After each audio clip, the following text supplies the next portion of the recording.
Yeah, that's right. Okay, well, who should I? Not with Hugo or Damien. Oh, No. Hugo's the ball slicer, dude. He is. Ballcutty, Mr. Ballcutty. Mr. Ballcutty. We should hit Hugo up. All right. Writers, scholarly articles on 18th century ball cutting. He likes to brew some strong tea and paint his miniatures. Oh my god, what a dry bitch. What are your turn-ons muscles? Uh-oh, that's not you. I navigate to Mr. Ballcutty's dadbook page and type out a message. Hey, Hugo, great seeing you at the barbecue. Want to hang out sometime? I wait a few minutes before the computer dilates. I'm so glad you messaged me. And I definitely want to hang out sometime, but I have a favor to ask. Our class is going on a field trip to the aquarium today, and one of our chaperones was murdered. Oh, shit. I mean, harvested. Is there any way you could come by and, take his place? Murdered. No, harvested. Harvested. For his blood. Look, I completely understand if you don't want to or you can't make it, but I'll be honest. I'm really, really lonely. I need as much man as I can get. As much man as he can get. Sounds pretty desperate. I could probably get some food out of this. And we are going to an aquarium. Fish fry, Mr. Ballcutty? Amanda silently trudges to the kitchen and pours herself a big bowl of whiskey flakes. That's cornflakes, but instead of milk, it has whiskey. Morning, Amanda. Nice breakfast you got there. Morning, dumbass. Hey, have you heard about the rash of werewolf killings that has been going on around town? Oh yeah, it's bad. There's been a lot of murders, but some people say there's other types of killings too, involving teeth marks in people's necks. Their blood sucked. No self-awareness. I mean, they were dead. In fact, they found a bunch of hormonal teenagers locked in a gross old building. They'd been dead for 40 hours. It was pizza day, too. I think being outside after dark should be avoided at all costs. Were you thinking about going outside? I think it's fine. Honey, there's nothing really bad out there, okay? Don't worry about me. I have friends. I have friends in a variety of shapes and forms. I'm sure they won't bite or maim or kill me. Oh, wait. A thought crosses my mind. It's all rushing back to me. Vampire werewolf wars. Shit reminds me of middle school. Wait, Dad, why are you talking about werewolves and vampires? You really think there's a war? Oh, well, so Mr. Ballcutty, your teacher, requested that I help chaperone his class to the aquarium. The guy who was gonna chaperone was murdered. So I wanted to know if you had heard anything about that, because it's kind of gotten me a little bit scared, You're going to the aquarium? Dad, you realize they don't have food there. There's fish, but you can't eat them. They're to look at. They won't even give you clam chowder. There might be some clams, but they're not even gonna give you clam chowder. Do you understand? Wait, what? What do the fish eat? The fish have to eat something, right? No, they can't. Bobby Wellingham threw up into their vats.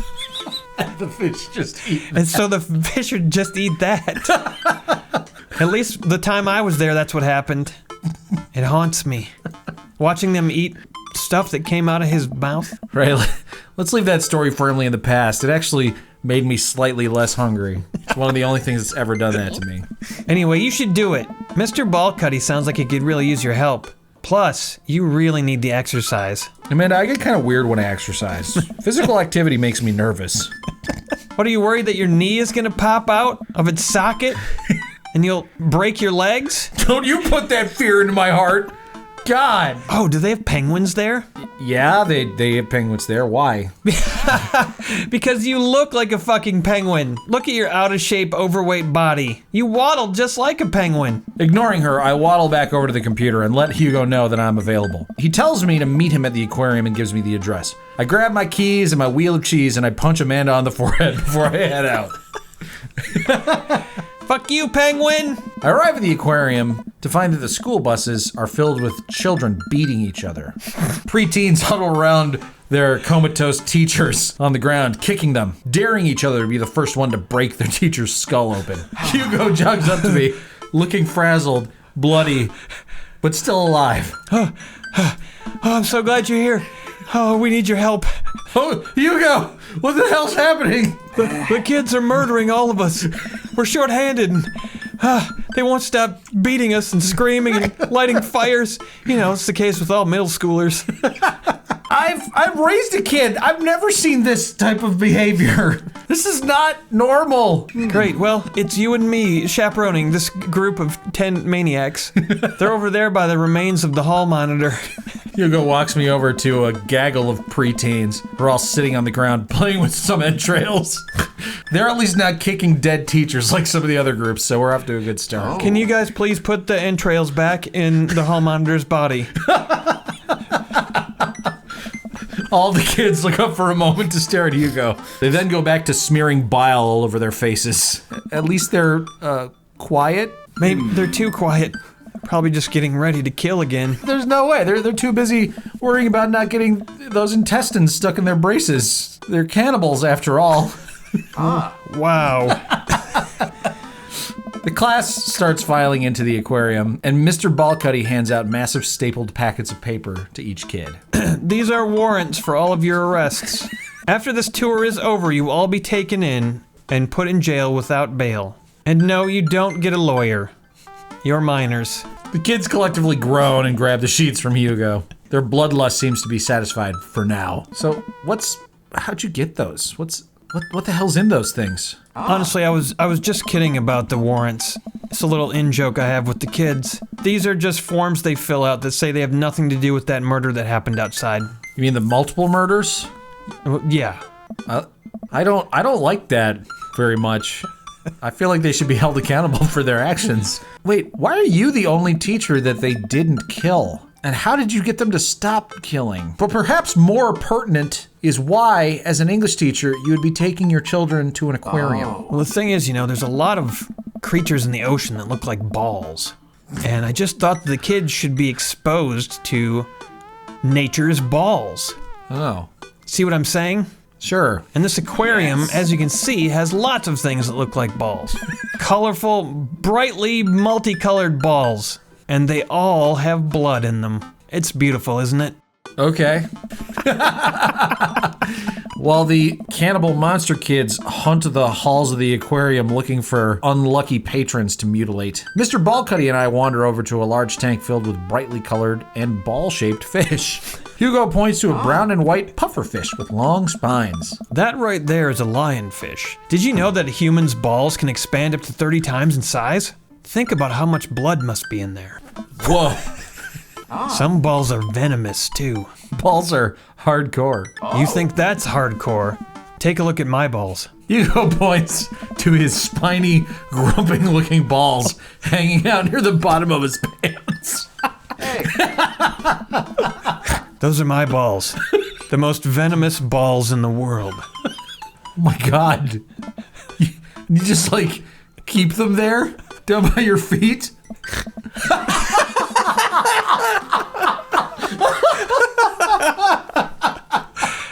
Oh, they're relatively harmless so long as I don't step on them.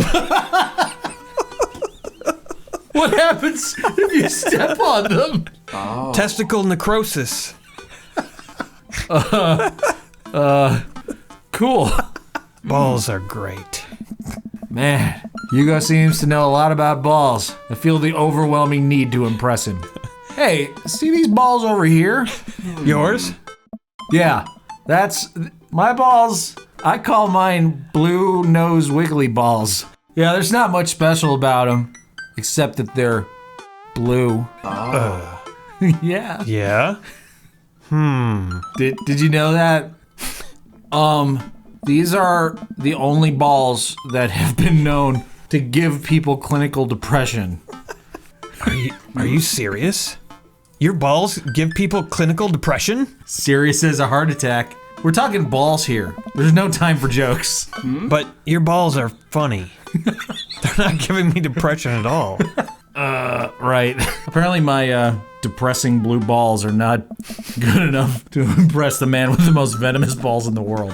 We lead the kids to another room. Sharks, sea turtles, eels, and other marine life swim around a massive floor-to-ceiling aquarium, just watching the kids as they begin to dismember the aquarium staff and toss their limbs about. Hugo leaves my side to separate two kids who started fighting over a corpse of a young woman wearing capri pants. I wipe some blood off the glass of one of the aquariums so I can see the fish inside. After a while, I look around and see Hugo again. He's gazing up at the aquarium in childlike wonder. The ripples in the water cast a blue, moving shadow across his face. For someone surrounded by howling, ghoulish cannibal kids, he looks completely peaceful. His balls look really cute in this light. I hope he doesn't notice me staring. Wow. I walk over to join him, careful not to step on his balls. They're beautiful, aren't they? I'm gonna be forward with him. I'd rather stare at your balls. What? Hugo turns bright red. Maybe I put it on too thick. I mean, I'd rather not stare at your balls at all. Hugo looks confused. Great save, Emre Daddy. I mean, oh, look, the kids are killing another person. Whoa. We eventually make our way to the touch tank room, which seems to be the only thing the kids are actually interested in, besides, of course, killing people. The tank is filled with a variety of horseshoe crabs, sea urchins, stingrays, and fast food wrappers. Oh, I'm getting close. I stand around the edges of the tank and keep a wary distance from the sea life. Who knows what kind of nefarious plans those horseshoe crabs have for my well-moisturized hands. What? Maybe like Arby's greased up hands. Hugo rolls up his sleeves and sticks his hand to the water. The absolute mad lad. Don't you want to pet my balls, Emre? I mean, are you trying to flirt with me? I don't understand. I'm just gonna stay away. Come on, it's fun and informative. Look, don't make fun of me, but I'm kind of scared to touch other dudes' balls. I'm just, honestly, dude, I'm afraid your balls might poison me if I touch them. Or sting me or something. Oh, don't worry. My balls have had the poisonous barbs removed. You know, and I do have crabs, but only a little. Against my better judgment, I approach the balls, slowly cupping my hands around their cold form. I touch some wrinkly ball skin as it glides past me. See? Not so bad. God damn it. Nice and soft. It feels like fun, slimy leather. Balls get a lot less scary when you touch them, right? I dive my hand back into his pants with a renewed vigor for balls. I feel something hard, and I'm gonna assume that's crabs. My hand brushes against Hugo's asshole as we reach for the same ball. I pull away, blushing. Hugo smiles at me. Hey, you're supposed to be touching the balls. Sorry, I just get a little carried away sometimes. Wait, that girl over there looks suspicious. Which one? They all look pretty fucking suspicious. Are backpacks usually that bloody? Hold on. Susan! Susan, get back here. I know you have a severed head in that backpack. You can't take it with you. Hugo runs after a middle schooler and catches her before she can make it to the exit. Want to tell me what's in your bloody bag? Entrails? Want to tell me what's really in the bag? Susan won't budge. I walk over to Hugo and the girl. I think he might need a bad cop. Look, kid. Oh my God, don't actually say that. No. Look, Susan, I was in an insane asylum for quite a long time for stealing shit out of people's toilets.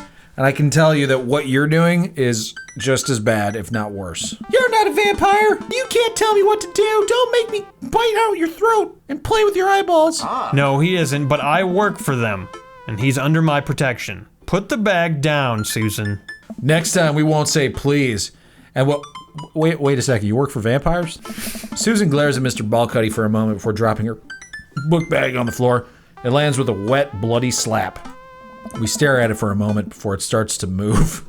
Oh God. Hugo leans down and unzips the backpack.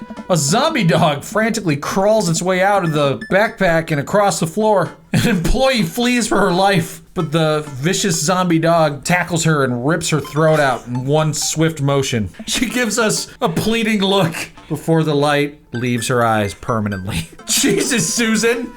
What the fuck was that? Why the fuck do you have a zombie dog in your backpack? I was trying to free him amongst the population. Why? To what end? Are you trying to cause the apocalypse? Susan, go back to your group. We'll talk about the dangers of the zombie virus later. Yeah, you should definitely have a talk about this. Holy shit, what is happening in this town? Susan sulks off, leaving me alone with Mr. Ballcutty. He gives me a pat on the shoulder. I fucking flinch because I'm freaking out right now. Middle schoolers love the zombie dog exhibit. I doubt that's the first time that's happened here. They really shouldn't have zombies at all. Wait, what? Wait, they have zombies here? I'm so confused. In the next room, we see a variety of zombies. Sea zombies, tiny zombies, and a rainbow of deadly but beautiful plant zombies surround us. Oh, look over here. Hugo points to some zombie horses gathered at the bottom of a tank. One of them is in the middle of giving birth. That's actually the male zombie horse. Sort of takes zombie fatherhood to a new level, doesn't it? Hey kids, come and check this out. There's a male zombie horse giving birth. The kids don't seem to care. They just want to keep murdering. Hey, fun fact. Male zombie horses can even give birth and then get pregnant in the same day. Oh my god. Yeah, it's called a hive. Man, I thought the zombie dog was bad. I think I'm gonna throw up. I wonder if zombie horses have to deal with their horse kids' awkward teenage years too. All, however many thousand of them are soon to start taking over the entire world. Thousands? Dude, how do you know this much about zombies, Hugo? It's not really my specialty, but I do make a point to learn as much about everything as possible whenever I can. That's why I know so much about balls, zombies, vampires, children, and English. I don't think you should stop learning about all the different monster apocalypses that could happen when you leave school. Because if you stop learning, I don't think you'll be able to grow hair on your balls anymore. Good point, I guess. Never thought about that. But I still don't trust zombies, or those kids over there, or the werewolves or the vampires, or any of this shit. You'll get there. They all do. We finally make our way over to my favorite part of the tour, the food exhibit. Do we get to eat the penguins? Yes, we get to eat the penguins. Ha! Yes! Hell yes! I'm just chowing down on a penguin, and for a moment it seems like everything's going really, really well, when all of a sudden, Mr. Ballcutty suddenly grabs my arm. Oh my god. That's not a penguin you're eating, that's a salad. Oh my god! Wait, oh, just kidding, it's very bad! A salad? How did this happen? Did you give this to me? It's because you don't know what a penguin looks like. That's a salad, not a penguin. I look over to the penguins and see they don't look anything like what I've got in my hands. Over on the side of the enclosure, I see the salad bar. Was it there this whole time? I have to stop eating this salad before I fucking die. But I'm so hungry. Hugo looks around. I'll create a meat mountain out of penguins. Hugo runs towards the puffin exhibit and grabs 6 or 7 different types of birds. Everybody, I have an announcement. The whole room stops killing and turns towards Hugo. I need all the meats you have in your school lunch sandwiches immediately. Everybody just stares at Mr. Ballcutty confused. Well, this is my shot. I throw away my salad and dive into the penguin pen. Psst, hey, get in my belly.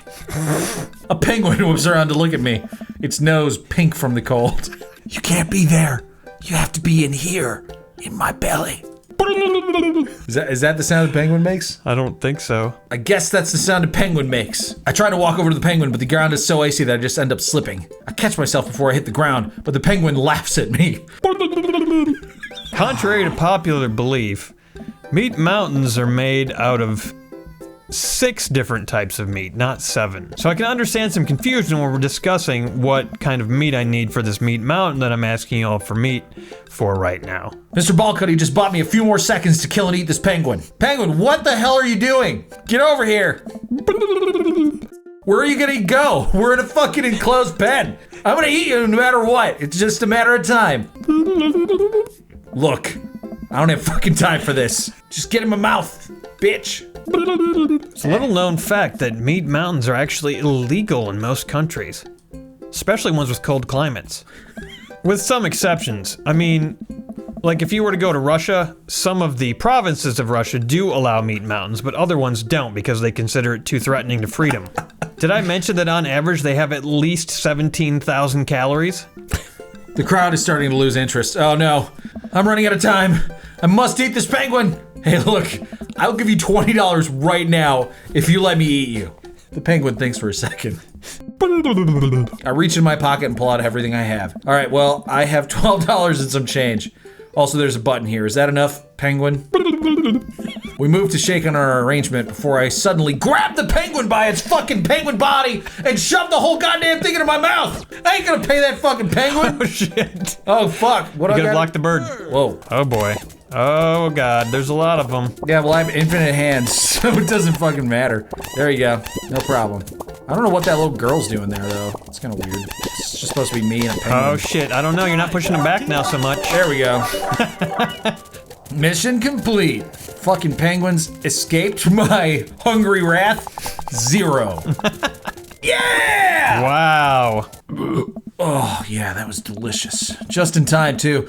Looks like Mr. Ballcutty's wrapping up his Meat Mountain speech. And that's why I think the Meat Mountains are one of the best sandwiches in the world. A few people in the audience clap out of a sense of duty.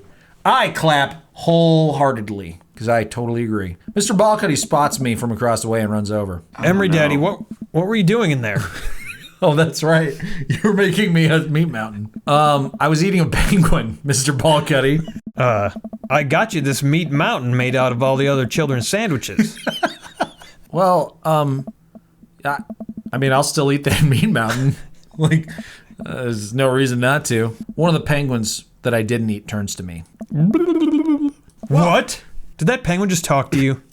I'll eat you later, penguin. The penguin runs away towards the other penguins, I guess, so it can do penguin stuff. Emre Daddy, did you just eat a penguin? Look, Mr. Ballcutty, I don't care what you think, but I can't play by the rules when my stomach is on the line. We've all done dark things in our lives when we're hungry. I'm not the young, flat-stomached youth I used to be. That person believed in a world where you wouldn't have to eat a wild animal to satiate your mid-afternoon cravings. The me today knows different. I only wish I could go back. Let's just get through the day and get out of here. You wrecked everything. The day finally comes to a close.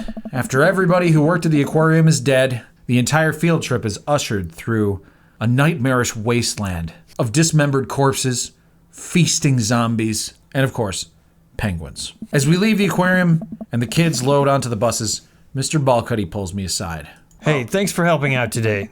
You're a dipshit, but it was helpful. Yeah, no problem. Aside from, like, the grotesque horror show that was going on in there, it was actually kind of fun. Look, I know, the salad thing was a mistake, okay? But let me make it up to you. You like cheese, right? There's nothing on God's green earth more satisfying than fucking cheese, dude. I literally sleep on a bed made out of mozzarella cheese, man. Holy shit. A bed made out of cheese? Yeah. That gets me hard, dude. I'll see you soon. Huh. Maybe I made up for all the bad shit with that one cheese comment. I walk inside to find the house empty. And not cleaned. I guess someone's getting a whipping. Amanda! Where you at? Before I know it, Amanda pops in through the front door. Where the fuck have you been? I was just doing some drugs. How was the aquarium? It was a menagerie of horrors, the likes of which no mortal man has ever seen. Also, I ate a penguin. Oh, we've all been there. I had to run in and grab the penguin and eat it before any of the employees saw. To be fair, though, there weren't many of them left alive at that point. You got to go into the penguin enclosure? Did you bring me a penguin home to eat? I gotta stop forgetting to bring her things to eat when I go out. This is the second time. Yeah, sorry, Amanda. I didn't bring any extra penguins for you. It was kind of nice getting to spend some time with your teacher, though. I'm surprised he was okay with you eating a penguin. He's usually kind of a... Well, kind of a what? A balls-obsessed weirdo. Yeah, he is. He's definitely a balls-obsessed weirdo. But he knows a lot about other things. He's actually really cool. He likes cheese. Speaking of cheese, that was too much not eating cheese for me today. I'm gonna go to sleep face down and mouth open, if you know what I mean. You mean eat the cheese bed? Or sleep on it? Yes, both of those things. You'll understand when you become a father. Date complete! Oh, man. Colin? What the fuck is Colin? You did rather well. I did okay, yeah. What a great I'm game. lost. Oh well, good job. Thanks. Christopher Walken here, asking you to subscribe to the Game Society Pimps. I got a fever, and the only prescription is more cowbell. That's right, make sure you ring that bell, or else you won't be notified of their latest videos.